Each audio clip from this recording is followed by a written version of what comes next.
أعوذ بالله من الشيطان الرجيم.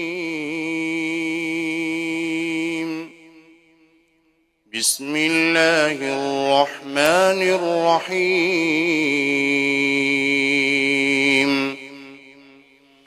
تبارك الذي بيده الملك وهو على كل شيء قدير. الذي خلق الموت والحياة ليبلوكم أيكم أحسن عملا وهو العزيز الغفور.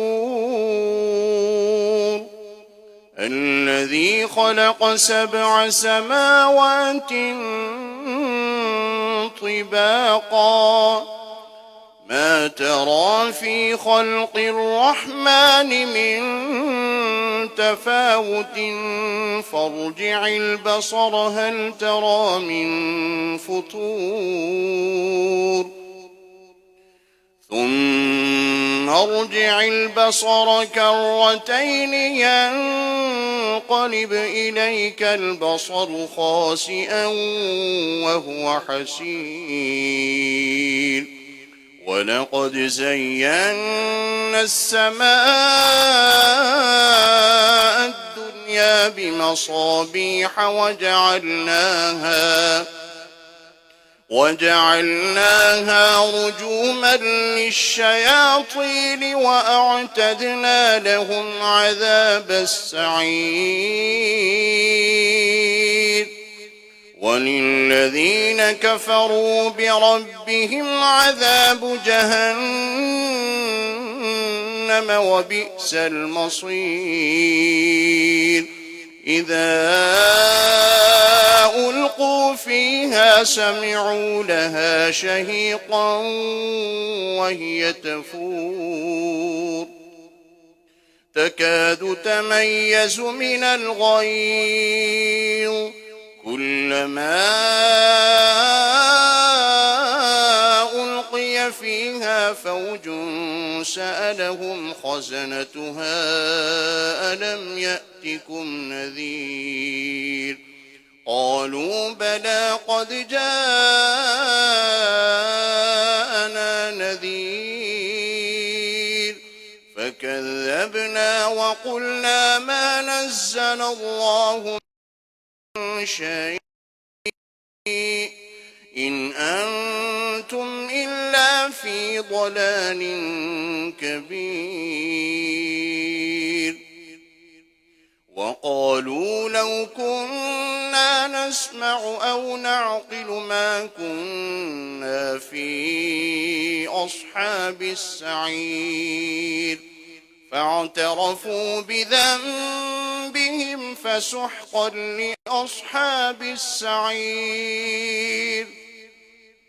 إن الذين يخشون ربهم بالغيب لهم مغفرة وأجر كبير. وأسروا قولكم أو اجهروا به إنه عليم بذات الصدور. ألا يعلم من خلق وهو اللطيف الخبير. هو الذي جعل لكم الأرض ذلولا فامشوا في مناكبها وكلوا من وإليه النشور. أأمنتم من في السماء أن يخسف بكم الأرض فإذا هي تمور أم أمنتم من في السماء أن يرسل عليكم حاصبا فستعلمون كيف نذير. ولقد كذب الذين من قبلهم فكيف كان نكير. أولم يروا إلى الطير فوقهم صافات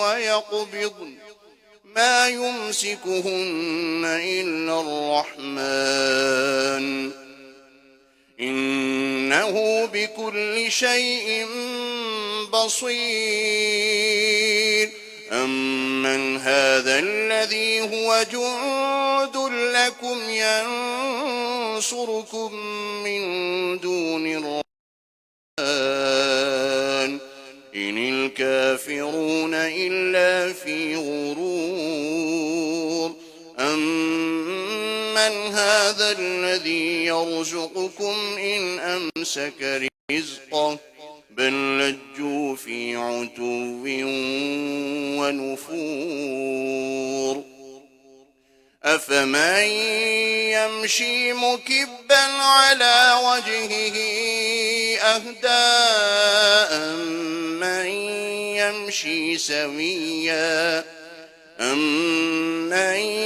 يمشي سويا على صراط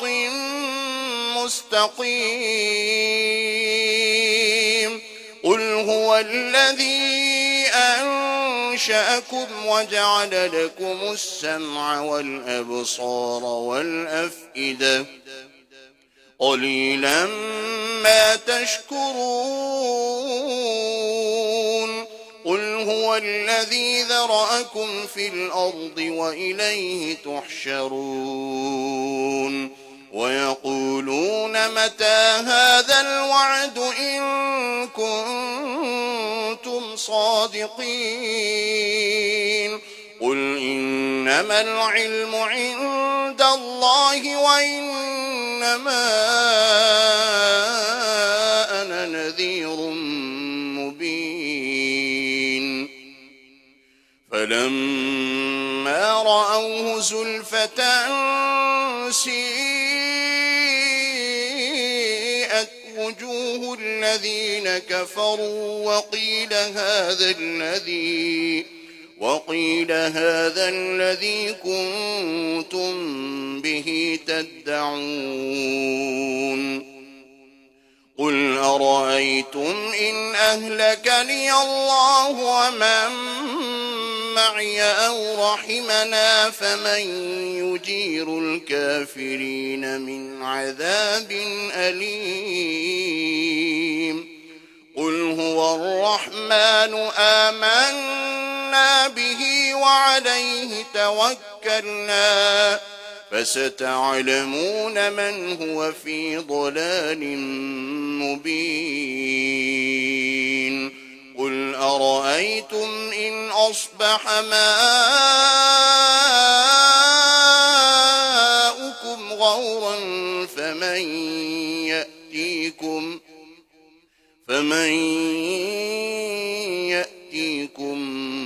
بماء معين الله ربنا ورب العالمين.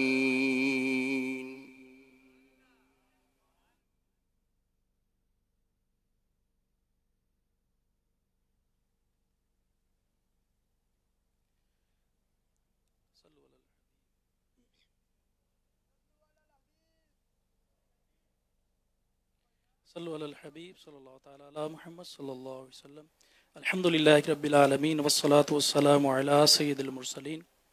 فرمان مصطفیٰ صلی اللہ تعالی علیہ وآلہ وسلم، نیت المؤمن خیر من عملی، یعنی مسلمان کی نیت اس کے عمل سے بہتر ہے.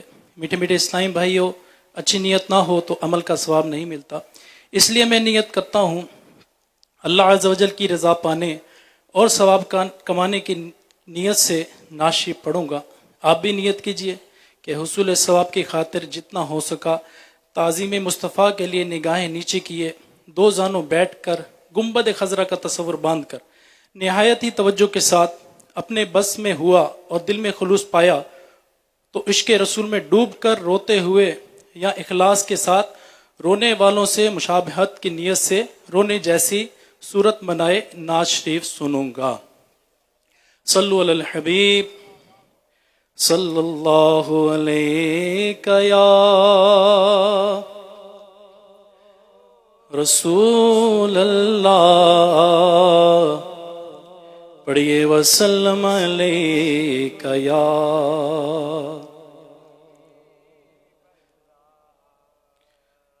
اٹھا دو پردہ، دکھا دو چہرہ،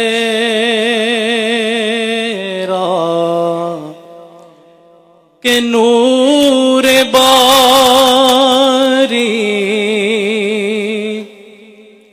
حجاب میں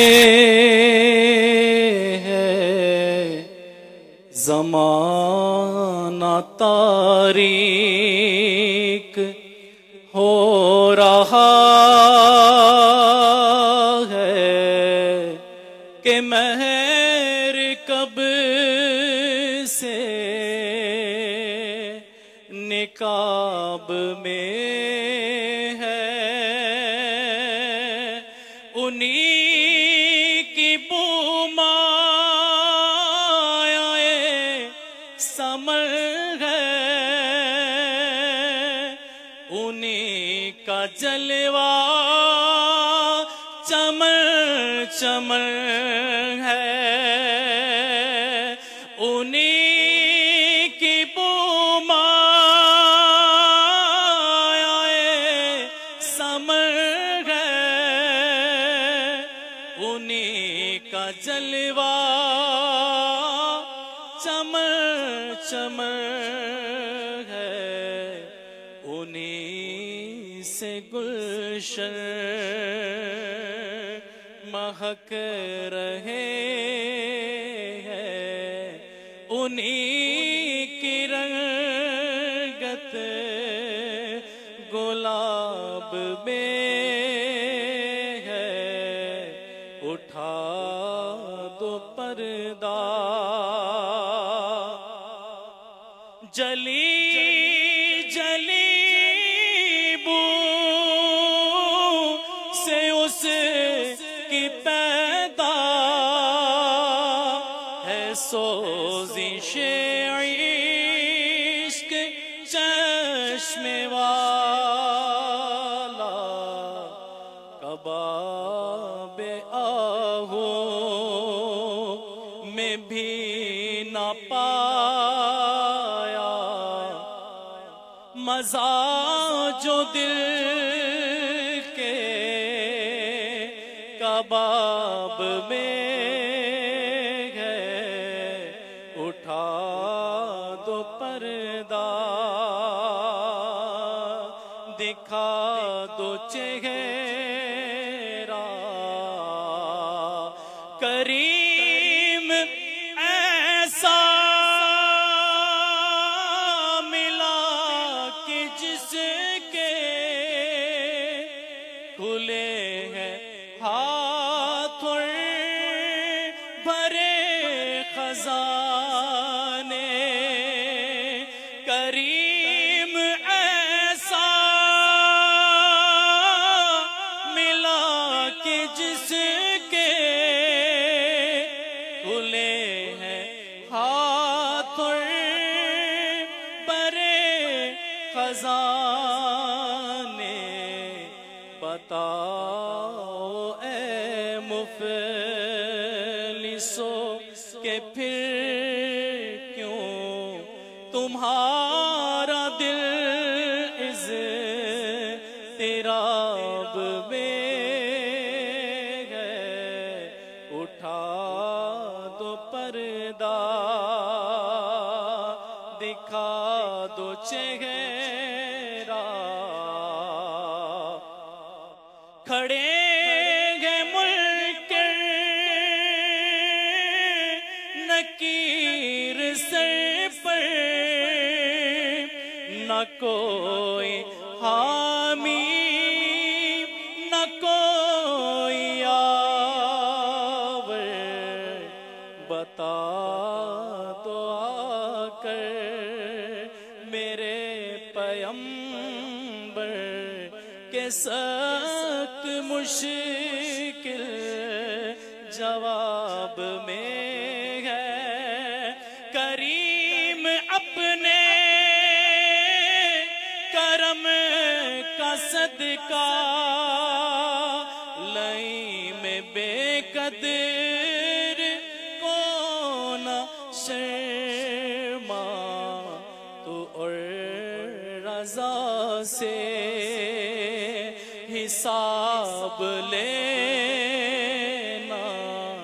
رضا بھی کوئی حساب میں ہے۔ الحمدللہ رب العالمین والصلاة والسلام على خاتم النبیین اما بعد فاعوذ باللہ من الشیطان الرجیم بسم اللہ الرحمن الرحیم الصلاة والسلام علیک یا رسول اللہ وعلى آلک واصحابک یا حبیب اللہ الصلاة والسلام علیک یا نبی اللہ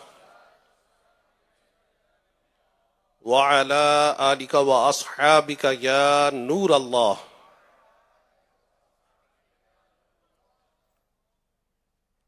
نويت سنة الاعتكاف امیر المؤمنین خلیفۃ المسلمین حضرت سیدنا ابو بکر صدیق رضی اللہ تعالی عنہ فرماتے ہیں کہ نبی پاک صاحب لولاک صلی اللہ علیہ وآلہ وسلم کی ذات اقدس پر درود پڑھنا گناہوں کو اس قدر جلدی مٹاتا ہے کہ پانی بھی آگ کو اتنی جلدی نہیں بجھاتا، اور آپ صلی اللہ علیہ وآلہ وسلم پر سلام بھیجنا غلام آزاد کرنے سے افضل ہے۔ صلو علی الحبیب صلی اللہ تعالی علی محمد وعلی آلہ وصحبہ وبارک وسلم۔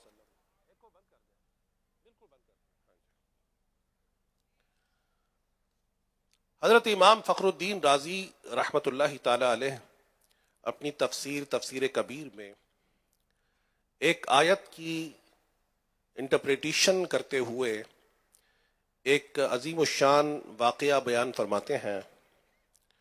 وہ آیت ہے وَعَلَّمَ آدَمَ الْأَسْمَاءَ كُلَّهَا۔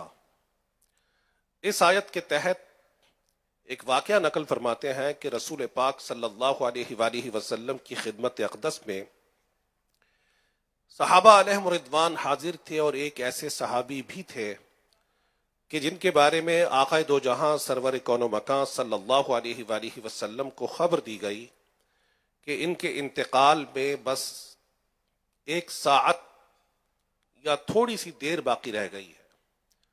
ساعت فی زمانہ ہم 1 گھنٹے کو بھی کہہ سکتے ہیں، تھوڑی سی دیر باقی رہ گئی ہے ان کے انتقال میں۔ تو رسول اکرم نور مجسم شفیع اعظم صلی اللہ علیہ وآلہ وسلم نے ان صحابی رضی اللہ تعالی عنہ کو یہ خبر دی کہ تمہارے انتقال کا وقت قریب ہے۔ تو جب ان صحابی رضی اللہ تعالی عنہ کو یہ خبر ملی تو انہوں نے رسول اللہ صلی اللہ علیہ وآلہ وسلم کی خدمت بابرکت میں عرض کی کہ یا رسول اللہ صلی اللہ علیہ وآلہ وسلم ارشاد فرمائیے کہ اب اس وقت میں زندگی کے ان آخری لمحات میں کون سا عمل کروں؟ تو اللہ تبارک و تعالیٰ کے پیارے محبوب دانۂ غیوب منزہ عن العیوب صلی اللہ تعالی علیہ وآلہ وسلم نے ارشاد فرمایا اشتغل بالتعلم، علم سیکھنے میں مشغول ہو جاؤ۔ تو وہ صحابی رضی اللہ تعالیٰ عنہ علم سیکھنے میں مشغول ہو گئے، یہاں تک کہ تھوڑی دیر بعد ان کا انتقال ہو گیا۔ راوی کہتے ہیں کہ اگر علم سیکھنے سے افضل کوئی عمل ہوتا تو زندگی کے آخری لمحات میں رسول پاک صلی اللہ علیہ وآلہ وسلم اپنے ان صحابی رضی اللہ تعالی عنہ کو وہ عمل اختیار کرنے کا ارشاد فرماتے ہیں۔ اس سے علم کی اہمیت کا ہمیں اندازہ ہوتا ہے کہ علم کتنا اہم ہے۔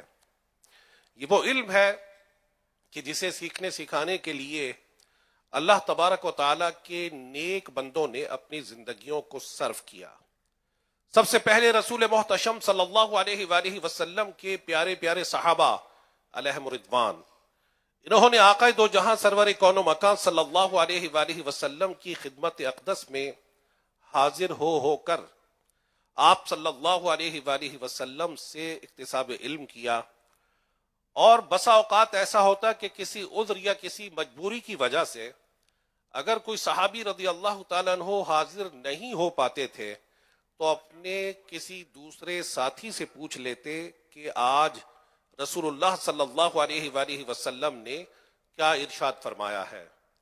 تو رسول پاک صلی اللہ علیہ وآلہ وسلم کے فرامین، آپ صلی اللہ علیہ وآلہ وسلم کی احادیث دور و نزدیک سے حاصل کرنے کا جذبہ حضرات صحابہ علیہم رضوان میں تھا، اور بعض ایسی محافل بھی ہوتی حضرات صحابہ علیہم رضوان کی کہ ایک ایک نشست میں 60 رسول پاک صلی اللہ علیہ وآلہ وسلم کے فرامین سیکھنا بھی ان کا ثابت ہے۔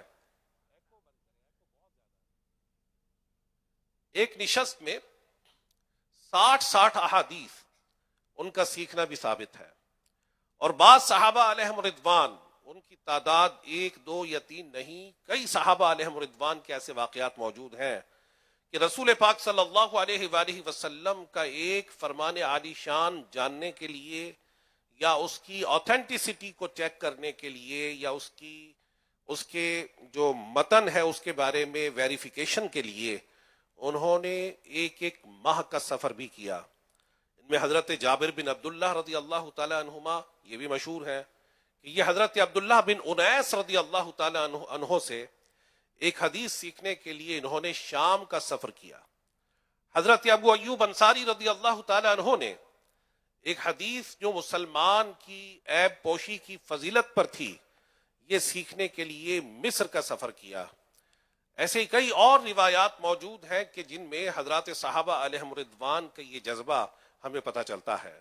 حضرت عبداللہ بن عباس رضی اللہ تعالیٰ عنہما فرماتے ہیں کہ جب مجھے یہ پتہ چل جاتا کہ کوئی شخص رسول پاک صلی اللہ علیہ وآلہ وسلم کی احادیث کو بیان کرتا ہے تو میں دور دراز کا سفر کر کے اس کے پاس پہنچ جاتا اور وہ حدیث سیکھ لیتا۔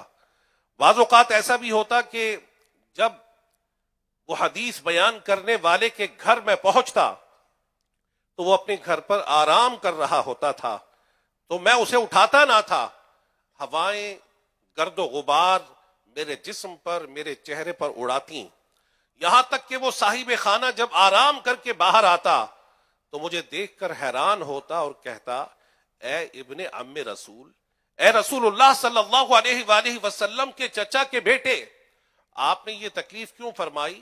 آپ مجھے حکم دیتے میں آپ کی خدمت میں حاضر ہو جاتا، تو آپ فرماتے میں یہی کہتا کہ میں ہی اس بات کا زیادہ حقدار تھا کہ تمہارے پاس حدیث رسول سیکھنے کے لیے حاضری دوں۔ یعنی ان کا جذبہ تھا۔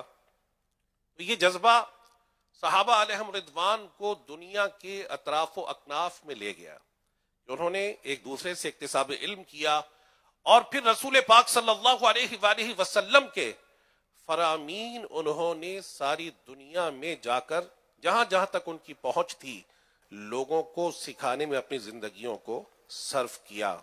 حضرت ابو الدرداء رضی اللہ تعالیٰ عنہ یہ حضرت عمر بن خطاب رضی اللہ تعالیٰ عنہ کی خدمت میں ایک مرتبہ حاضر ہوئے اور عرض کی کہ امیر المؤمنین، شام کے لوگ نئے نئے مسلمان ہوئے ہیں، میں چاہتا ہوں کہ شام میں سکونت اختیار کر لوں، وہاں ایکوموڈیٹ ہو جاؤں، وہاں رہائش اختیار کر لوں، تاکہ وہاں کے جو نو مسلم ہیں، نیو مسلمز ہیں، انہیں دین اسلام اور رسول پاک صلی اللہ علیہ وآلہ وسلم کی سنت سکھاؤں۔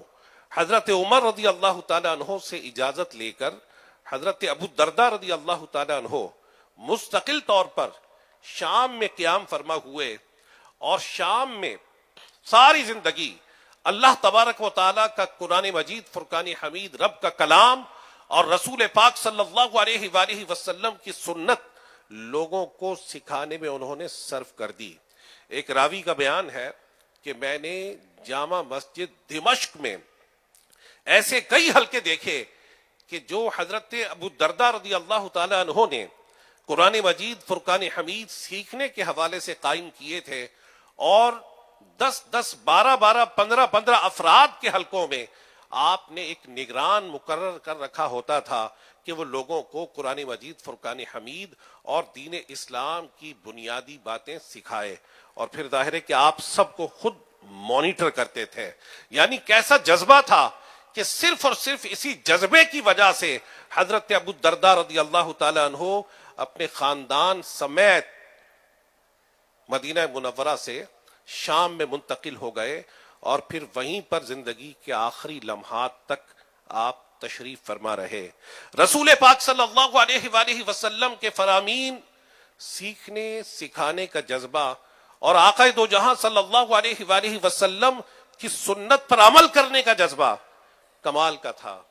اور اپنے وقت کے زاہد صحابہ علیہم رضوان میں ان کا شمار ہوتا تھا، اور اپنے وقت کے ان صحابہ علیہم رضوان میں ان کا شمار ہوتا تھا کہ جو سب سے زیادہ علم رکھنے والے لوگ تھے.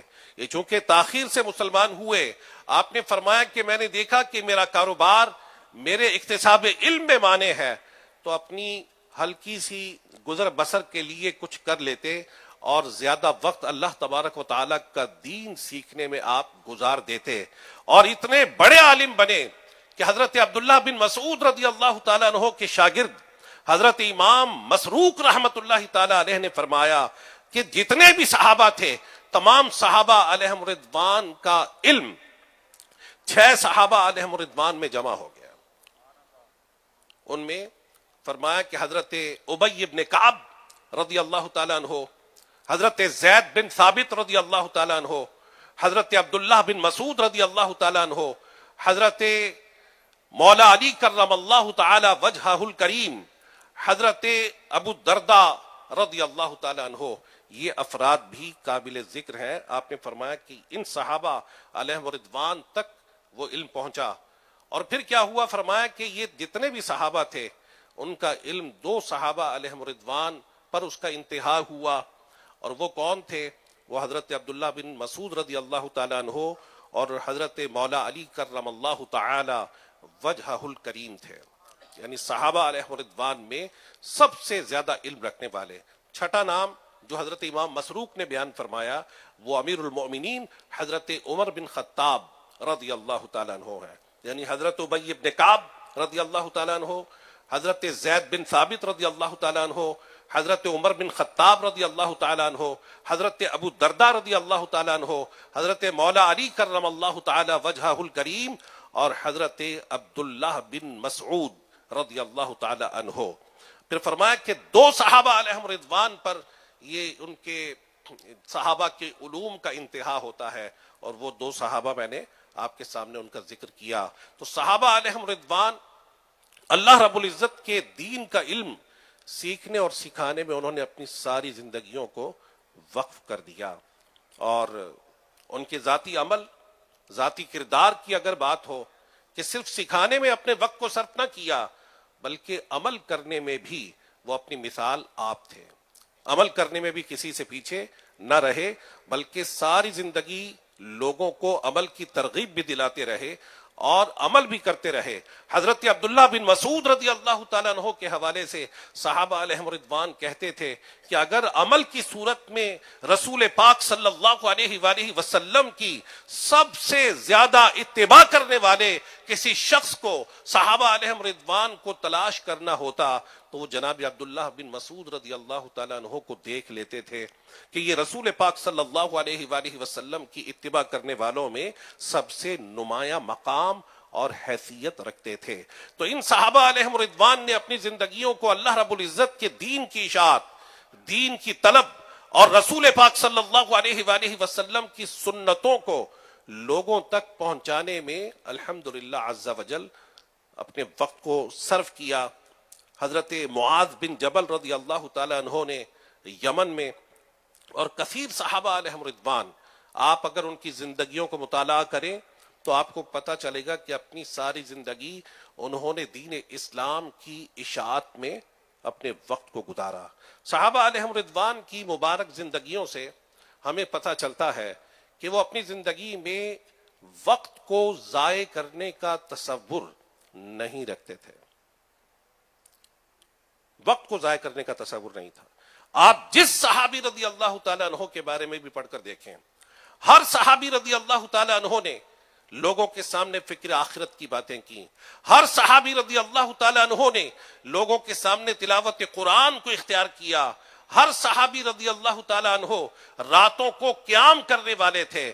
ہر صحابی رضی اللہ تعالیٰ عنہ قرآن مجید فرقان حمید کے مطابق اپنے کردار کو سنوارنے والے تھے. امیر المؤمنین خلیفۃ المسلمین حضرت مولا علی کرم اللہ تعالی وجہہ الکریم نے ایک مرتبہ کوفہ کی جامع مسجد میں لوگوں کو خطاب کرتے ہوئے فرمایا.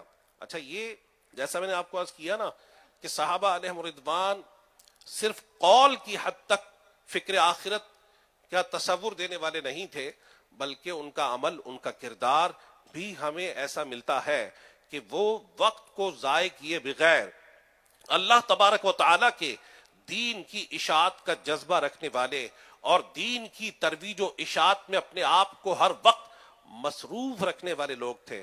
حضرت ابو بکر صدیق رضی اللہ تعالیٰ عنہ اللہ تبارک و تعالیٰ کی بارگاہ میں آپ عرض کرتے تھے, اللہم لا تدعنا فی غمرۃ ولا تأخذنا علی غرۃ ولا تجعلنا من الغافلین, کہ اے ہمارے اللہ ہمیں اندھیرے میں نہ رکھ, لا علمی میں ہماری پکڑ نہ کرنا اور ہمیں غافلوں میں شامل نہ کرنا.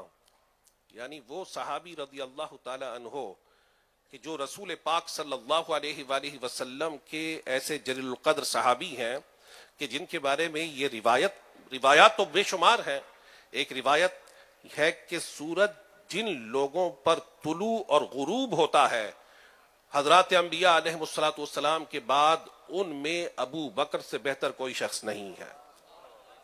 اتنی عظیم ہستی, لیکن رب کائنات کی بارگاہ میں دعا کرتے ہیں. پرندوں کو دیکھتے تو روتے, کہتے یا لیتنی مثلک یا طائر ولم اخلق بشرا, اے پرندے کاش میں تیری مثل ہوتا لیکن مجھے انسان نہ بنایا گیا ہوتا. حضرت عمر رضی اللہ تعالیٰ عنہ جانوروں کو دیکھ کر روتے کہ کاش میں تمہاری مثل ہوتا لیکن مجھے انسان نہ بنایا گیا ہوتا. حضرت عثمان غنی رضی اللہ تعالیٰ عنہ قبروں کو دیکھ کر روتے اور فرماتے کہ میں نے نبی پاک صلی اللہ علیہ وآلہ وسلم کو فرماتے ہوئے سنا کہ یہ سب سے پہلی منزل ہے, جس کی یہ منزل آسان ہوگی اس کا حشر بھی آسان ہوگا.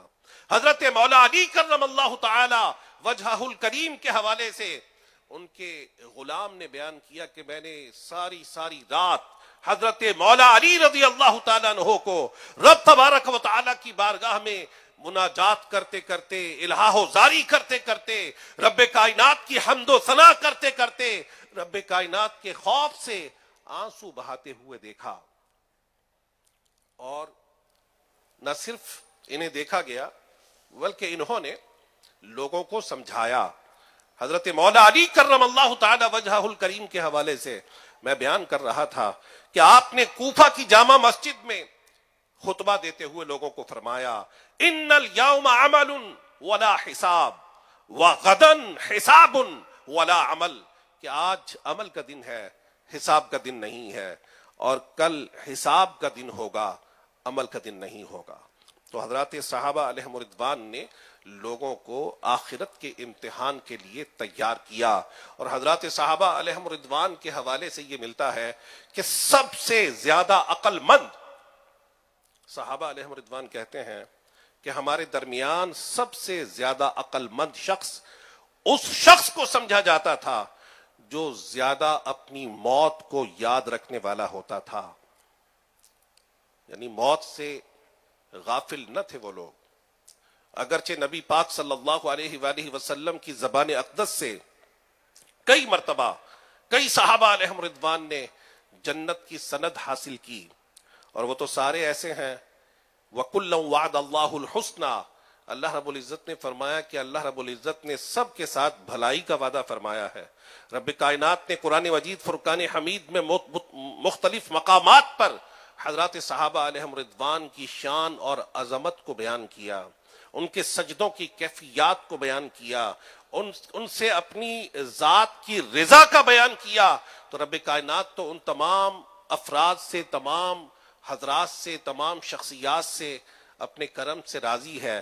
لیکن پھر بھی وہ تلاوت قرآن مجید فرقان حمید میں مصروف رہتے، رب کائنات کی رضا کے متلاشی رہتے، رب کائنات کی بارگاہ میں اپنی عرض کرنے میں انہوں نے کوئی کسر نہ رکھی، رب کائنات کے خوف سے آنسو بہانا، اللہ تبارک و تعالیٰ کے فرامین کے مطابق اپنی زندگی کو سنوارنا، رب کائنات کے فرامین پر لوگوں کو چلانے کا درس دینا، ساری حیات طیبہ حضرات صحابہ علیہم رضوان کی، ہر صحابی رضی اللہ تعالیٰ عنہ کی اللہ رب العزت اور اس کے حبیب صلی اللہ علیہ وآلہ وسلم کے فرامین کی پیروی میں گزری، یعنی کہیں پر بھی غفلت کا تصور نہیں ہے، اور زندگی اتنی سادہ کہ یہی حضرت ابو الدرداء رضی اللہ تعالیٰ عنہ جب شام گئے تو بعض صحابہ علیہم رضوان ان سے ملنے کے لیے گئے، تو ان دنوں سردی کا موسم تھا، سخت سردی تھی، دیکھا کہ رات گزارنے کے لیے کوئی خاص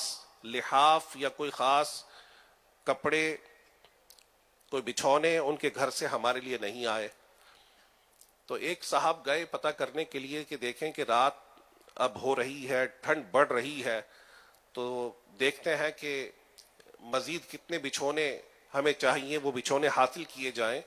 لیکن جب وہ ان کے مبارک گھر پہنچے تو دیکھا کہ سارا گھر خالی ہے، گھر میں کچھ بھی نہیں ہے، اور یہ ایک معمولی سا، بظاہر معمولی سا لباس پہنے ہوئے ٹھٹر رہے ہیں۔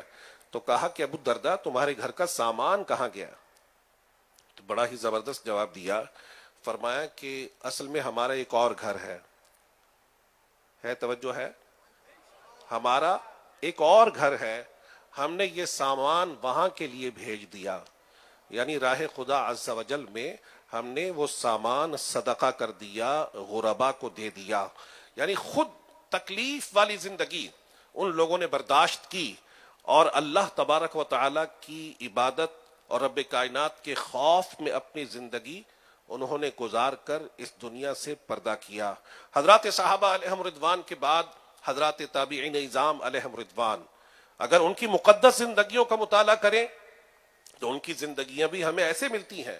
کئی تابعین کرام علیہم رضوان کے واقعات ہمیں مل جاتے ہیں کہ انہوں نے کس انداز سے زہد اور تقوی میں اپنی زندگی کو گزارا، رب کائنات کے خوف میں، علم کی اشاعت کرنے میں، اور دنیا کی دولت سے کنارہ کشی اختیار کرنے میں، زہد اور تقوی میں وہ اپنی مثال آپ تھے، اور علم کے اکتساب میں وہ کسی سے پیچھے نہیں رہے، ساری زندگی اسی میں مصروف رہے۔ حضرات تبع تابعین اعظام علیہم رضوان، ان کے بھی مختلف واقعات ہمیں ملتے ہیں کہ کس انداز سے انہوں نے اپنی زندگیوں کو گزارا۔ اگر ہم علماء اسلام یا اولیاء کاملین علیہم الرحمہ کی زندگیوں کا مطالعہ کریں تو ان کی زندگیوں کے مطالعہ کرنے میں ایک بات، یعنی جو کامنالٹی ہے، جو ایک سملیرٹی ہے ان کی زندگی کے حوالے سے مختلف کتب میں، وہ کیا ہے کہ ان لوگوں نے اپنا وقت کبھی ضائع نہیں کیا، ہر وقت اللہ رب العزت کی عبادت کی فکر، رب کائنات کی بارگاہ میں حاضر ہونے کا تصور، رب کائنات کی بارگاہ میں قیامت کے مناظر کا تصور، اور اللہ رب العزت کے خوف سے رونے کی ان کی کیفیت، یہ الحمدللہ مختلف کتب میں اس کے تذکرے موجود ہیں۔ اور حضرات ائمہ مجتہد، ائمہ کرام، امام اعظم ابو حنیفہ رحمۃ اللہ تعالی علیہ، حضرت مسعر بن کدام رضی اللہ تعالیٰ عنہ فرماتے ہیں کہ میں امام اعظم کی خدمت میں حاضر ہوا تو میں نے اکثر وقت امام اعظم کو علم دین سکھاتے ہوئے اور اللہ رب العزت کی عبادت میں گزارتے ہوئے میں نے دیکھا، تو میں نے سوچا کہ شاید آج کا کوئی خاص دن ہو کہ جس دن انہوں نے یہ اہتمام کیا ہو، میں اگلے دن جب آپ کی خدمت میں حاضر ہوا تو اگلے دن بھی آپ کا جدول یہی رہا کہ ذاتی عبادت، ذاتی اذکار، ذاتی تسبیحات کے ساتھ ساتھ لوگوں کو ہدایت کی تعلیم دینا، لوگوں کو دین کا درس دینا، لوگوں کو خوف خدا عز و جل کی بات بتانا، لوگوں کو علم دین کے مسائل بتانا، یہی ان کی زندگی میں نے دیکھا، تو میں نے یہ تہیہ کر لیا کہ میں اتنے عظیم امام کو ساری زندگی چھوڑ کر نہیں جاؤں گا۔ تو یہ وہ عظیم ہستی ہیں کہ امام اعظم ابو حنیفہ رحمت اللہ تعالی علیہ کی خدمت میں ساری زندگی انہوں نے گزار دی، اور آخر کار ایک دن حالت سجدہ میں ان کی مسجد میں ہی ان کا انتقال ہوا۔ امام ابو یوسف رحمۃ اللہ تعالی علیہ، یعقوب بن ابراہیم ان کا نام تھا، یہ امام اعظم ابو حنیفہ رحمۃ اللہ تعالی کے شاگرد، اور اپنے وقت میں انہوں نے 3 عباسی بادشاہوں کے دور کو دیکھا۔ 3 عباسی بادشاہوں کے دور کو انہوں نے دیکھا، اور دین کے اتنے زبردست عالم کہ ان کے فرمان پر خلیفہ وقت ان کے فتاوے جاری کرتا تھا۔ انہوں نے کتاب الخراج لکھی، ہارون رشید کو بھیجی، اور بہت ساری کتب ان کی الحمدللہ مشہور ہیں۔ امام ابو یوسف رحمۃ اللہ تعالی علیہ کے انتقال کا وقت جب قریب آیا تو ان کے ایک شاگرد ان سے ملنے کے لیے آئے۔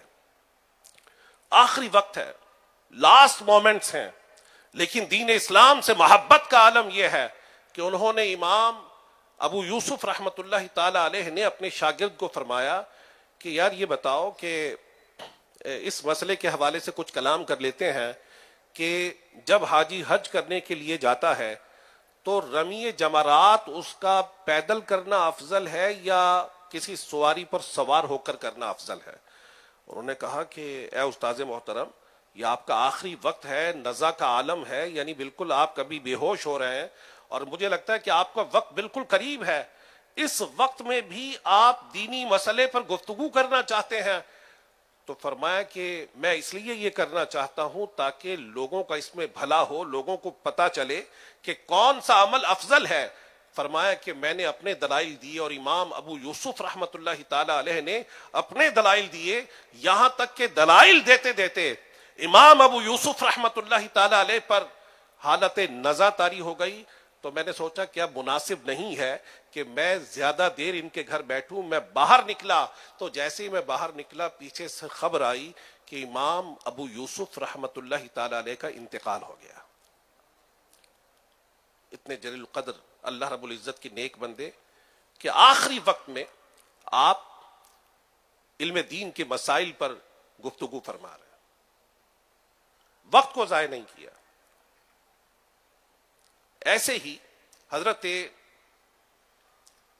عامر بن عبد قیس، یہ ایک تابعی ہیں، ان کے پاس ایک شخص آیا اور آ کر کہنے لگا کہ حضرت آؤ ذرا میں آپ سے کچھ گفتگو کرنا چاہتا ہوں، یعنی ویسے ہی کوئی دل لگی کی باتیں کر لیتے ہیں۔ آپ نے فرمایا کہ پھر ایسا کرو کہ سورج کو بھی روک دو کہ وہ غروب نہ ہو، یعنی میں کسی بھی صورت میں کوئی ایسی بات کرنا نہیں چاہتا کہ جس سے کوئی دینی یا دنیاوی فائدہ نہ ہو۔ حضرت فضیل بن عیاض رحمۃ اللہ تعالی علیہ ایک دن مسجد حرام میں بیٹھے تھے کہ ایک شخص آپ کی خدمت میں آیا اور کہنے لگا کہ حضرت میں دل بہلانے کے لیے آپ کی خدمت میں آیا ہوں۔ فرمایا کہ اگر تو اللہ رب العزت کے گھر میں مجھے دنیاوی باتوں میں مشغول کرنے کے لیے آیا ہے تو یا تو یہاں سے اٹھ جا یا میں یہاں سے چلا جاتا ہوں، میں یہاں بیٹھ کر تجھ سے کوئی فضول گفتگو کرنا نہیں چاہتا۔ کیا ان لوگوں کا انداز تھا! اور اللہ تبارک و تعالیٰ کے جس نیک بندے کی طرف بھی آپ نظر ڈالیں، انہوں نے اپنے وقت کو ضائع نہیں کیا۔ مشہور مفسر قرآن حافظ ابو جعفر محمد ابن جریر طبری رحمت اللہ تعالی علیہ، ان کی تفسیر ام التفاسیر کہلاتی ہے۔ تفاسیر میں اس کا ایک مقام ہے، جامع البیان، بہت بڑی تفسیر ہے اپنے دور کی، تفسیر ابن جریر۔ آپ رحمت اللہ تعالی علیہ نے ایک مرتبہ اپنے شاگردوں کو فرمایا کہ میں چاہتا ہوں کہ تمہارے لیے ایک تفسیر لکھوں۔ تو انہوں نے کہا کہ حضرت بالکل لکھیں۔ فرمایا کتنے صفحات کی ہونی چاہیے؟ تو انہوں نے کہا حضرت تفسیر لکھیں آپ۔ آپ نے فرمایا میں چاہتا ہوں کہ تمہارے لیے 30,000 صفحات پر مشتمل تفسیر لکھ دو۔ 30,000 صفحات۔ انہوں نے کہا حضرت وہ تو ہم پڑھ ہی نہیں سکیں گے، آپ مختصر کریں۔ تو آخر کار اسے سمرائز کرتے کرتے آپ رحمت اللہ تعالی علیہ نے 3,000 صفحات پر مشتمل تفسیر لکھی، اور اس تفسیر کو ام التفاسیر کہتے ہیں۔ آپ رحمت اللہ تعالی علیہ کے حوالے سے بعض کتب میں یہ موجود ہے کہ آپ نے اپنی زندگی میں 3,58,000 اوراق لکھے، یعنی 3,58,000 پیجز اپنی زندگی میں دین اسلام کے حوالے سے لکھے۔ آپ کی تاریخ بھی مشہور ہے، آپ کی تفسیر بھی مشہور ہے، اور آپ رحمت اللہ تعالی علیہ اپنے دور کے ایک ایسے عظیم محدث اور مفسر گزرے ہیں کہ آپ کا لیول علماء نے بیان کیا کہ جس طرح ائمہ اربعہ تھے، آپ رحمت اللہ تعالی علیہ کی طرف بھی لوگوں کا ایسے رجوع تھا کہ لوگ آپ سے مختلف مسائل پوچھتے اور ان مسائل کا حل پا کر ان پر عمل کرنے والے لوگ تھے. اسی طرح حضرت سفیان بن عیینہ، حضرت سفیان ثوری رحمت اللہ تعالی علیہ، حضرت ابو ثور، یہ بڑے بڑے جلیل القدر محدثین اور مفسرین، انہوں نے اپنی زندگی ایسے گزاری. حضرت امام اوزاعی رحمت اللہ تعالی علیہ ساری زندگی اللہ تبارک و تعالیٰ کے دین کی ترویج و اشاعت کرتے ہوئے آپ رحمت اللہ تعالی علیہ نے گزاری، اور اسی حالت میں آپ کا انتقال ہوا. یعنی اللہ رب العزت کے یہ نیک بندوں کا طرز عمل رہا کہ انہوں نے اپنی زندگی سے فضول معاملات کو مائنس کر دیا. اور رسول پاک صلی اللہ علیہ وآلہ وسلم کا فرمان معظم ہے، من حسن اسلام المرء ترکہ ما لا یعنی، کہ کسی بھی شخص کے اسلام کا یہ حسن ہے کہ وہ لا یعنی فضول کاموں کو چھوڑ دے. اب اس میں فہرست علماء نے بیان کی کہ فضول کاموں میں ہر قسم کے کام آ جاتے ہیں، فضول بولنا، فضول سننا، فضول دیکھنا، یہاں تک کہ فضول سوچنا بھی ہم چھوڑ دیں، ما لا یعنی، سارے فضول کاموں کو چھوڑ دیں. اور آج یہ جو فضول کام ہے انہوں نے ہماری زندگی کو خراب کر رکھا ہے. ہمارے وقت کو ضائع کرنے میں جن چیزوں کا بہت اہم کردار ہے ان میں یہ سوشل میڈیا، یہ واٹس ایپنگ، یہ فیس بکنگ، یہ انسٹاگرام کا یوزیج، اور اپنے آپ کو کئی گھنٹے ان کاموں میں مشغول رکھنا کہ جن کاموں میں ہمیں کوئی دینی یا دنیاوی فائدہ نہ ہو. فضول کی جو ڈیفینیشن علماء نے بیان کی کہ جس کام کا نہ دنیاوی کو فائدہ ہو نہ دینی کو فائدہ ہو، ایسے کاموں میں اپنے آپ کو مشغول کر دینا. تو بدقسمتی سے آج ہم ایسے ہی کاموں میں اپنے آپ کو مشغول رکھے ہوئے ہیں کہ جن کاموں کا ہمیں کوئی فائدہ حاصل نہیں ہو رہا. محدثین اعظام نے، فقہا نے اللہ تبارک و تعالیٰ کے دین کی ترویج و اشاعت ایسی کی کہ ساری زندگی صرف کر دی. حضرت امام محمد رحمت اللہ تعالیٰ علیہ نے 1000 کتب چھوڑی. حضرت عبد الرحمن ابن جوزی نے تقریباً 1000 کتب چھوڑی. ابو الوفا علی ابن عقیل بہت بڑے اپنے دور کے عالم دین ہیں، ان کے بارے میں حضرت امام ذہبی رحمت اللہ تعالی علیہ فرماتے ہیں کہ میں ایک ایسے شخص کو ملا، ایک ایسے شخص سے میری ملاقات ہوئی کہ جس نے حضرت ابو الوفا علی ابن عقیل تمل ایک کتاب کو دیکھا. اس کتاب کا نام ہی کتاب الفنون تھا. ایک کتاب جس کی 400 جلدیں. اور حافظ ابن رجب حنبلی رحمت اللہ تعالی علیہ فرماتے ہیں کہ میرے علم میں یہ بات آئی کہ ابو الوفا کی یہ جو کتاب ہے نا، صرف ایک کتاب، اس کی 400 نہیں بلکہ 800 اس کے والیومز تھے، اور یہ دنیا کی سب سے بڑی کتب میں اس کا شمار ہوتا ہے. تو جس شخص نے اپنی ایک کتاب 800 والیومز لکھے، ان کی زندگی کی کیفیت کیا ہوگی، انہوں نے کس انداز سے اپنی زندگی کے شب و روز کو گزارا ہوگا، ذرا اس بات کا اندازہ لگائیے. جنہوں نے اپنی زندگی میں 1000 کتب لکھی ان کا عالم کیا ہوگا. اور حضرت امام اہل سنت مجدد دین و ملت امام احمد رضا خان علیہ رحمت الرحمن، ان کے بارے میں بھی ملتا ہے کہ تقریباً 1000 کتب آپ نے اپنی زندگی میں لکھی. اور آپ کے حوالے سے اہل علم نے لکھا کہ 3-3.25 گھنٹے سے زائد آپ نے آرام نہیں کیا، بس اتنا ہی آپ کا آرام ہوتا تھا.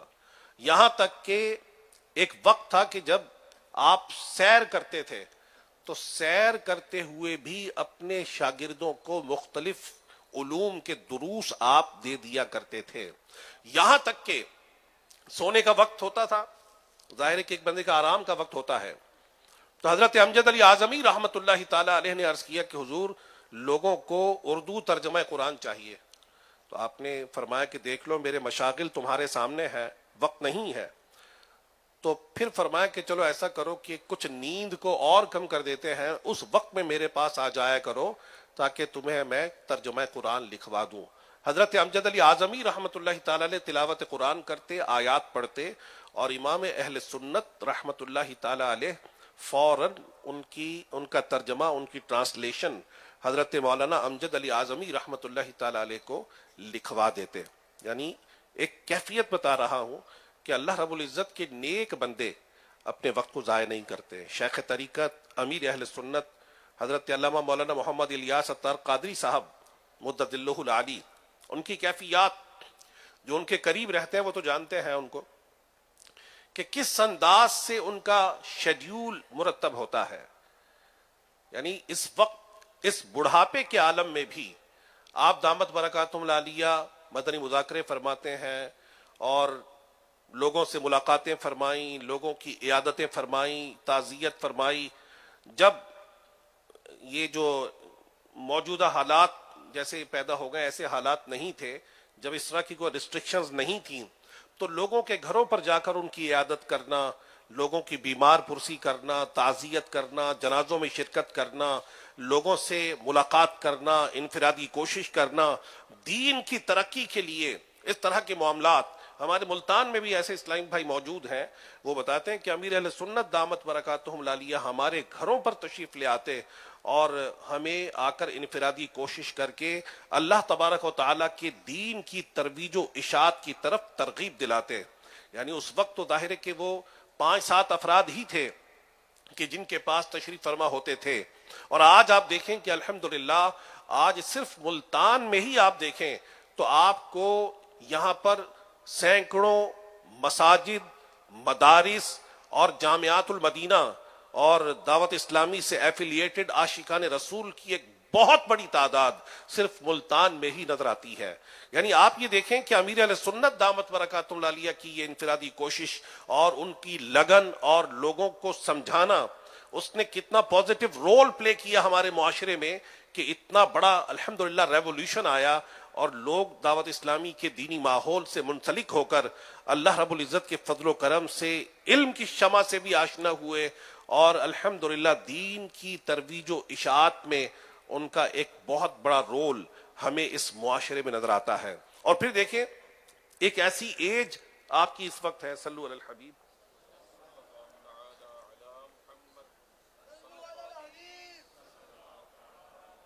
اس وقت آپ کی جو ایج ہے وہ ایسی ہے کہ بالکل بڑھاپے کی عمر. تو اس عمر میں جب انسان کئی قسم کی بیماریوں میں بھی مبتلا ہو اور اگر اور بیماریاں نہ ہوں تو بڑھاپا بھی ایک بیماری ہے، اس کا علاج ہی نہیں ہے. بڑھاپا تو کیسی بیماری ہے، لیکن اس کے باوجود جتنا بھی آپ کا شیڈیول ہوتا ہے اس شیڈیول میں کئی عاشقان رسول آپ کو یہاں بھی گواہی دیں گے اور مختلف اگر مدنی چینل کے ذریعے پاکستان میں یہ دنیا کے مختلف ممالک میں یہ بیان سنا جا رہا ہوگا تو امیر اہل سنت دامت برکاتہم العالیہ کے پاس کوئی خبر آتی ہے کہ کوئی مبلغ دعوت اسلامی بیمار ہے یا کوئی عاشق رسول بیمار ہے جو دعوت اسلامی سے پیار کرنے والا ہے، کوئی عالم دین بیمار ہے یا کوئی فوت ہو گئے یا کسی کو کیا مسئلہ ہے، کسی کو کوئی نقصان ہو گیا، کسی کا خدا نہ خواستہ کوئی ہارٹ اٹیک کا معاملہ ہو گیا یا ہیمریج ہو گیا، کوئی بھی کسی بھی قسم کی کوئی پرابلم ہوئی تو امیر اہل سنت دامت برکاتہم العالیہ زندگی کے اس حصے میں بھی الحمدللہ لوگوں کی عیادت بھی کرتے ہیں، آڈیو میسیجز کے ذریعے، بعض اوقات ویڈیو میسیجز کے ذریعے تعزیت بھی کرتے ہیں، صبر کی تلقین بھی فرماتے ہیں. اور صبر کی تلقین میں ایک نمایاں بات جو ہے نا وہ یہ ہے کہ ایک تعزیت کرنی ہے کہ کسی شخص کا کوئی عزیز فوت ہو گیا تو اس کو کہنا کہ جناب آپ صبر کریں اور اللہ رب العزت کی بارگاہ میں ان کے لیے دعائے مغفرت کریں. اس کے ساتھ ساتھ نیکی کی دعوت بھی دیتے ہیں کہ ان کی طرف سے صدقات کریں یا قافلے میں سفر کریں یا ان کے لیے دعائے مغفرت کریں. تو اس طرح مختلف ترغیبات آپ دامت برکاتہم العالیہ کی عاشقان رسول کو ہوتی ہیں. کسی بھی موقع پر آپ دامت برکاتہم العالیہ کے حوالے سے یہ دیکھا گیا، سنا گیا کہ آپ لوگوں کو ہمیشہ نصیحت ہی کرتے رہتے ہیں اور یہ ان نصائح کا نتیجہ ہے کہ آج آپ دیکھتے ہیں کہ الحمدللہ مشرق سے مغرب، شمال سے جنوب تک دعوت اسلامی کا پیغام اور دعوت اسلامی کے دینی کام پہنچ چکے ہیں. اور یہ کہنے میں بالکل کوئی مبالغہ نہیں ہے کہ جس سرزمین پر سورج کی سب سے پہلی کرن پڑتی ہے وہاں سے لے کر جس سرزمین میں سورج غروب ہوتا ہے وہاں تک الحمدللہ دعوت اسلامی کا دینی کام اور پیغام الحمدللہ کسی نہ کسی صورت میں پہنچ چکا ہے. کئی جگہ ایسی ہیں جہاں فزیکلی نہیں پہنچا تو وہاں ڈیجیٹلی پہنچا. کسی نہ کسی حوالے سے الحمدللہ دعوت اسلامی کی خدمات دنیا کے ہر ملک تک الحمدللہ عز وجل پہنچ چکی ہیں. تو ہم سب کو چاہیے کہ ہم بھی ان خدمات میں اپنا رول پلے کریں. اور آپ کے نوٹس میں ہوگا کہ الحمدللہ عز وجل امیر اہل سنت دامت برکاتہم العالیہ کی طرف سے جو مدنی مذاکرہ ہوتا ہے ان مدنی مذاکروں میں آپ دامت برکاتہم العالیہ ایک رسالہ کو پڑھنے کی ترغیب دلاتے ہیں. بتا رہا ہوں کہ علم سیکھنا اور سکھانا یہ آپ کی عادات اور آپ کے خصائل میں سے ایک خصلت ہے کہ علم سے خود بھی پیار کرنا اور عاشقان رسول کو مسلمانوں کو علم کے زیور سے آشنا کرنا یہ آپ کا کام ہے. تو ہر ہفتے مدنی مذاکرے میں آپ ایک کتاب یا ایک رسالہ پڑھنے کی عاشقان رسول کو ترغیب دلاتے ہیں تاکہ زیادہ سے زیادہ مسلمان دین اسلام کے احکام اور مسائل سے آگاہ ہو سکیں. تو الحمدللہ یہ سلسلہ بھی دعوت اسلامی کے 12 دینی کاموں میں سے ایک کام اسے قرار دیا گیا، ہفتہ وار رسالہ مطالعہ. تو آپ کی خدمت میں بھی گزارش ہے کہ مدنی مذاکرہ دیکھنے کو اپنی عادت میں شامل کریں اور نہ صرف خود دیکھیں بلکہ دیگر عاشقان رسول کو بھی آپ اس کی دعوت دیں. انشاءاللہ الکریم علم بھی سیکھنا نصیب ہوگا اور عمل کے حوالے سے بھی انشاءاللہ الکریم بہت کچھ ہاتھ آئے گا. اور ان رسائل کی برکات وقتاً فوقتاً آتی رہتی ہیں. ایک رسالہ ہے امیر اہل سنت کا احترام مسلم. سبحان اللہ، یہ رسالہ ایسا ہے کہ ایک عاشق رسول کا بیان ہے کہ یہ رسالہ ایک مرتبہ میں نے ایک غیر مسلم کو دیا. اس غیر مسلم نے جب اس رسالے کو پڑھا تو بہت متاثر ہوا کہ مسلمان اتنا اچھا ہوتا ہے. مسلمان نے ایسے مسلمانوں کے حقوق کو بیان کیا ہے، کس انداز سے نرمی اور محبت سے اور پیار سے اور اچھے انداز سے زندگی گزارنے کا تصور دیا ہے. تو جب اس نے رسالے کو پڑھا تو اس رسالے کو پڑھنے کے بعد اس کی ملاقات ایک ایسے قافلے سے ہوئی جو اللہ رب العزت کے دین کی راہ میں سنت سیکھنے اور سکھانے کے لیے عاشقان رسول کے ساتھ سفر پر تھا. ان قافلے والوں نے اسے اسلام کی دعوت دی تو الحمدللہ عز وجل وہ دائرہ اسلام میں داخل ہو گیا. ایسے بہت سارے واقعات ہیں کہ دعوت اسلامی کے پازیٹیو میسج کی وجہ سے الحمدللہ دنیا بھر میں لوگ دعوت اسلامی کے دینی ماحول کے ساتھ وابستہ بھی ہوئے اور انہوں نے جو غیر مسلم تھے انہوں نے الحمدللہ عز وجل کلمہ بھی پڑھا. یہ ایک بہت بڑا موضوع ہے. اگر اس موضوع پر بیان کیا جائے کہ دعوت اسلامی کے مبلغین اور مبلغات نے اس وقت دنیا بھر میں کس انداز سے اللہ رب العزت کے دین کی ترویج و اشاعت کی ہے تو کئی گھنٹے لگ جائیں کہ انہوں نے کس انداز سے کوششیں کی ہیں. یعنی آپ صرف ساؤتھ افریقہ کی بات آپ کو کر رہا ہوں کہ ساؤتھ افریقہ میں ہماری مرکزی مجلس شورا کے نگران الحاج محمد عمران اتاری صاحب یہ تشریف لے گئے اور پھر وہاں موٹیویشن دی اور ماشاءاللہ ان کا ایک بہت بڑا کنٹریبیوشن ہے وہاں پر مساجد بنانے میں، مدارس بنانے میں اور عاشقان رسول کو ترغیب دلانے میں. تو کئی مساجد اور مراکز الحمدللہ ان کی کوششوں سے بنی. مجھے اور یہاں ایک مبلغ بیٹھے ہیں ان کے نوٹس میں ہوگا کہ دعوت اسلامی کے تحت چلنے والی کوئی مسجد اس وقت تک وہاں نہیں تھی کہ جب تک وہ تشریف نہیں لے گئے. تو انہوں نے موٹیویشن دی. اچھا، جب مسجد فیضان مدینہ جوہانسبرگ کے فیضان مدینہ کی بنیاد رکھی جا رہی تھی تو 9 افراد پر مبلغین دعوت اسلامی نے کوشش کی اور وہ سارے کے سارے دائرہ اسلام میں داخل ہو گئے. اس کے بعد رابرٹ شیم فیضان مدینہ کی بنیاد رکھی، وہاں پر 6 افراد نے اسلام قبول کیا. تو جس جگہ پر جانا ہوا الحمدللہ عز وجل مبلغین دعوت اسلامی نے، عاشقان رسول نے کوشش کی اور غیر مسلموں کو اسلام کی دعوت اور مسلمانوں کو عمل اور کردار سازی کی دعوت دی. تو ہمارے دعوت اسلامی کے تحت جو عاشقان رسول قافلوں میں سفر کرتے ہیں ان اسفار میں یہی ہوتا ہے کہ اپنی ذات کو بھی ریکٹیفائی کیا جاتا ہے، تہجد گزاری کی سعادت بھی پائی جاتی ہے اور بھی حاصل کی جاتی ہے اور کردار سازی کے ساتھ ساتھ معاشرے کی بے راہ روی کو بھی دور کرنے کی کوششیں الحمدللہ مبلغین دعوت اسلامی کرتے ہیں. تو یہ جو ماہ نومبر ہے اس ماہ کو ایک مرتبہ پھر الحمدللہ ماہ قافلہ کا نام دیا گیا کہ اس ماہ میں عاشقان رسول اپنے اسلاف کی یاد کو تازہ کرتے ہوئے اپنے گھروں سے مختلف علاقوں میں سفر کریں، مختلف مساجد میں جائیں، مختلف دیہاتوں میں جائیں، مختلف گاؤں میں جائیں، مختلف ممالک میں جائیں، اور لوگوں کو جو غیر مسلم ہیں انہیں پازیٹیو انداز سے اللہ تبارک و تعالیٰ کے دین کی ایکسیپٹنس کی دعوت دیں، اور جو مسلمان ہیں انہیں نماز اور طہارت اور دین کی جو عقائد اسلامی بنیادی ہیں وہ سکھائیں۔ تو انشاءاللہ الکریم اس کی کوششیں بھی عاشقان رسول کی طرف سے ہوں گی، اور بے شمار مدنی قافلے، بے شمار قافلے انشاءاللہ الکریم ماہ نومبر میں دین اسلام کی تبلیغ اور اشاعت کے لیے سفر کریں گے، انشاءاللہ ترویج و اشاعت دین کے لیے سفر کریں گے۔ اللہ رب العزت ہم سب کو قافلوں میں سفر کرنے والا بنائے، ان قافلوں میں سنتیں سیکھنے اور سکھانے کی توفیق اپنے کرم سے عطا فرمائے۔ میں نے عرض کیا کہ دعوت اسلامی نے الحمدللہ پورے معاشرے میں مختلف پہلوؤں میں کوشش کی اور ایک پازیٹیو رول پلے کیا، امت مسلمہ کی ضروریات کا احساس کیا۔ تقریباً 80 ڈپارٹمنٹس میں الحمدللہ دعوت اسلامی پوری دنیا میں دین کی خدمت کا فریضہ سر انجام دے رہی ہے۔ مختلف اپلیکیشنز، مختلف سائٹس، مختلف بکس، یہ دعوت اسلامی کی اسپیشیلٹی ہے کہ دعوت اسلامی نے جتنی بھی کتب پبلش کی ہیں انہیں فری آف کاسٹ اپلوڈ کیا دعوت اسلامی .net پر، تاکہ دنیا بھر کے لوگ ان سے استفادہ کر سکیں۔ ایک اپلیکیشن بہار شریعت موبائل اپلیکیشن بھی دعوت اسلامی نے الحمدللہ لانچ کی ہے، یہ آپ ملاحظہ فرمائیے گا۔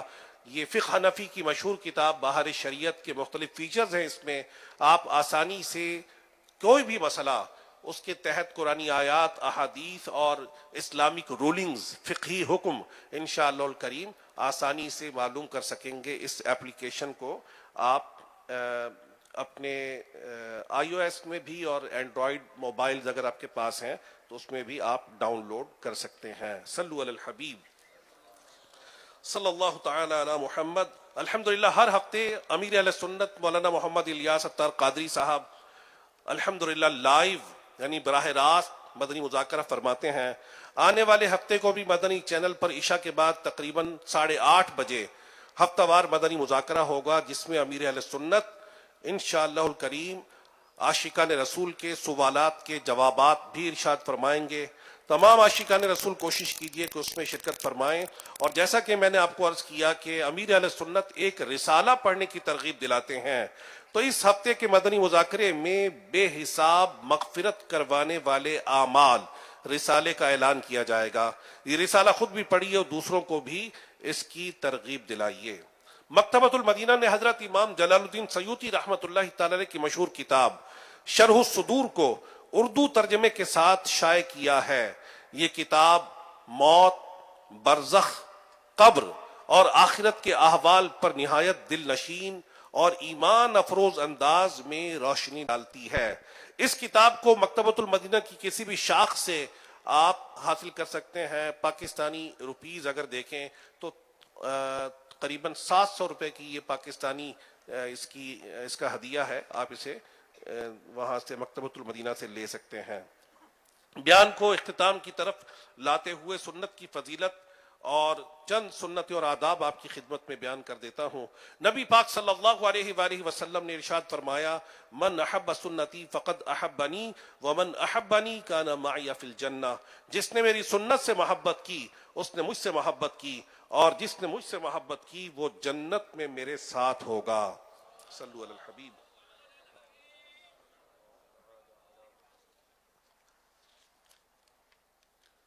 آج کی جو سنت ہے سبحان اللہ بہت عظیم سنت ہے، لیکن اس پر عمل کرنا فی زمانہ ہمارے جو حالات ہیں نا، معاملات ہیں، اس میں بہت مشکل ہوتا چلا جا رہا ہے، اس کا تصور کم سے کم ہوتا چلا جا رہا ہے۔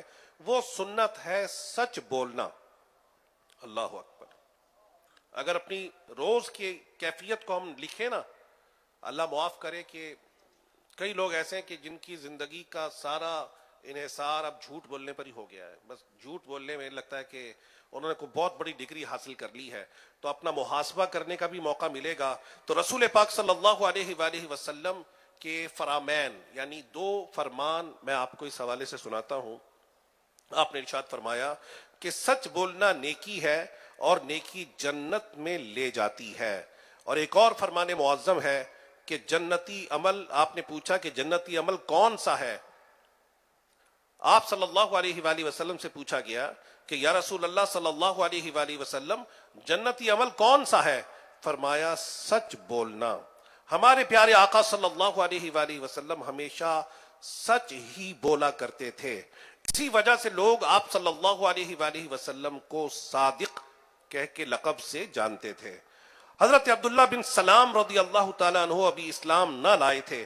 جب نبی پاک صلی اللہ علیہ وآلہ وسلم کے چہرے پر انوار کو دیکھا تو دیکھتے ہی پکار اٹھے وجہہ لیس بوجہ کذاب، کہ یہ جو مبارک چہرہ ہے یہ جھوٹ بولنے والے کا چہرہ نہیں ہے. پھر آپ رضی اللہ تعالیٰ عنہ نے آپ کے چہرے مبارک کی زیارت کر کے اسلام قبول کر لیا. اے عاشقان رسول، جھوٹ بولنا گناہ ہے. ہم نے سنت مصطفیٰ صلی اللہ علیہ وآلہ وسلم پر عمل کرتے ہوئے ہمیشہ سچ بولنا ہے.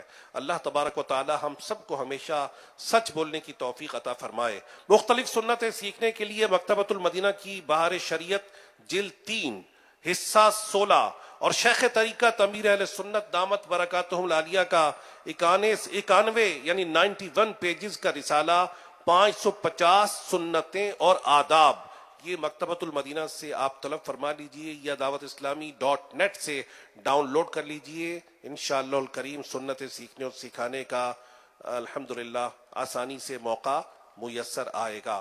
دعوت اسلامی کے ہفتہ وار اجتماع میں پڑھے جانے والے 6 درود پاک، 2 دعائیں اور 2 احادیث.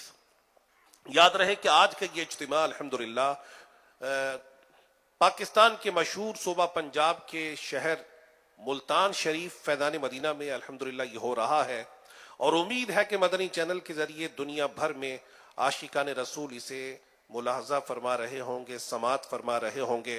تو اب جو درود پاک ہم پڑھیں گے، آپ جو مدنی چینل کے ناظرین و سامعین ہیں وہ بھی ہمارے ساتھ مل کر پڑھ لیں، انشاءاللہ الکریم انہیں بھی اس کی برکات حاصل ہوں گی.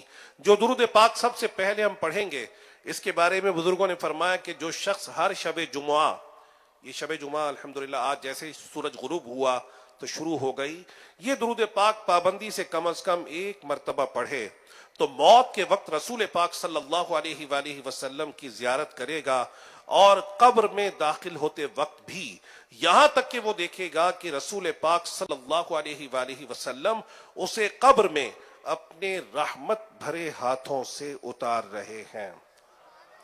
اللہم صلی وسلم وبارک علی سیدنا محمد النبی الامی الحبیبی العالی القدری العظیمی الجاہ وعلی آلہ وصحبہ وسلم. ایک اور درود پاک حضرت انس رضی اللہ تعالیٰ عنہ سے روایت ہے کہ رسول پاک صلی اللہ علیہ وآلہ وسلم نے فرمایا جو شخص یہ درود پڑھے، اگر کھڑا تھا تو بیٹھنے سے پہلے اور بیٹھا تھا تو کھڑے ہونے سے پہلے اس کے گناہ معاف کر دیے جائیں گے. اللہم صلی علی سیدنا و مولانا محمد وعلی آلہ وسلم. جو یہ درود پاک پڑھتا ہے اس پر رحمت کے 70 دروازے کھول دیے جاتے ہیں. صلی اللہ علی محمد. حضرت علامہ احمد ساوی رحمت اللہ تعالی علیہ بعض بزرگوں کے حوالے سے لکھتے ہیں کہ اس درود کو ایک بار پڑھنے سے 6 لاکھ درود پڑھنے کا ثواب حاصل ہوگا. آئیے ہم سب مل کر پڑھ لیتے ہیں. اللہم صلی علی سیدنا محمد عدد ما فی علم اللہ صلاة دائمة بدوام ملک اللہ. ایک دن ایک شخص آیا تو نبی پاک صلی اللہ علیہ وآلہ وسلم نے اسے اپنے اور صدیق اکبر رضی اللہ تعالیٰ عنہ کے درمیان بٹھا لیا۔ اس سے صحابہ کرام علیہم رضوان کو حیرت ہوئی کہ یہ کون بڑے مرتبے والا شخص ہے۔ جب وہ چلا گیا تو رسول پاک صلی اللہ علیہ وآلہ وسلم نے فرمایا یہ جب مجھ پر درود پڑھتا ہے تو یوں پڑھتا ہے۔ آئیے عاشقان رسول ہم بھی مل کر یہ پڑھ لیتے ہیں، اللہم صلی علی محمد کما تحب وترضى لہ۔ رسول پاک صلی اللہ علیہ وآلہ وسلم کا فرمان عظمت نشان ہے، جو شخص یوں درود پڑھے اس کے لیے میری شفاعت واجب ہو جاتی ہے۔ اللہم صلی علی محمد وانزلہ المقعد المقرب عندک یوم القیامہ۔ حضرت ابن عباس رضی اللہ تعالی عنہما سے روایت ہے کہ رسول پاک صلی اللہ علیہ وآلہ وسلم نے فرمایا، اس حدیث کا جو خلاصہ ہے کہ اس کو پڑھنے والے کے لیے 70 فرشتے 1000 دن تک نیکیاں لکھتے ہیں۔ آئیے ہم سب مل کر پڑھ لیتے ہیں، جزا اللہ عنا محمدا ما ہوا اہلہ۔ فرمان مصطفیٰ صلی اللہ تعالی علیہ وآلہ وسلم، جس نے اس دعا کو 3 مرتبہ پڑھا گویا اس نے شب قدر حاصل کر لی۔ وہ دعا کیا ہے؟ آئیے مل کر پڑھتے ہیں، لا الہ الا اللہ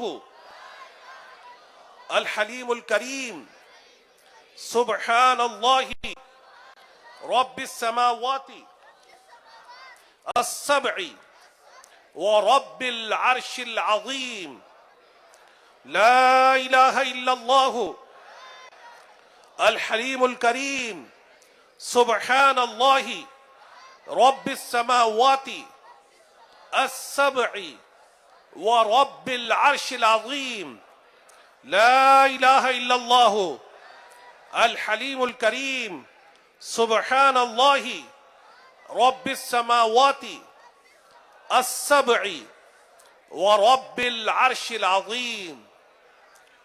فرمان مصطفیٰ صلی اللہ تعالی علیہ وآلہ وسلم، بے شک اللہ پاک ہر جمعہ کی رات کے شروع سے لے کر آخر تک اور ہر رات کے آخری تہائی حصہ میں دنیا کے آسمان پر تجلی فرماتا ہے اور فرشتے کو حکم دیتا ہے جو یہ اعلان کرتا ہے کوئی مانگنے والا کہ میں اسے عطا کروں، ہے کوئی توبہ کرنے والا کہ میں اس کی توبہ قبول کروں، ہے کوئی بخشش مانگنے والا کہ میں اس کو بخش دوں۔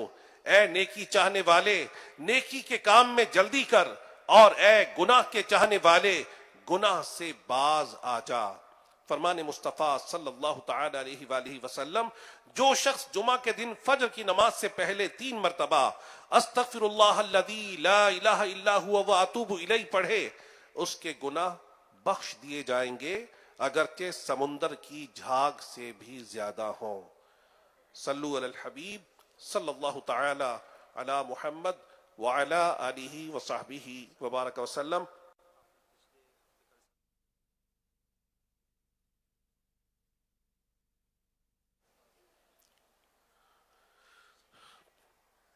پچھلے ہفتے کے رسالے کا اعلان مسٹیکنلی ہوا، جو اس ہفتے کے رسالے کا اعلان کیا جائے گا وہ ہوگا تفسیر نور العرفان سے 85 مدنی پھول۔ تفسیر نور العرفان سے 85 مدنی پھول، تفسیر نور العرفان سے 85 مدنی پھول۔ عاشقان رسول یہ ہفتے کے دن ہفتے سے پہلے ہی پڑھ لیں، اعلان ہو تو ہم نے یہ پڑھا ہوا ہو، انشاءاللہ الکریم اس کی برکات حاصل ہوں گی۔ صلو علی الحبیب۔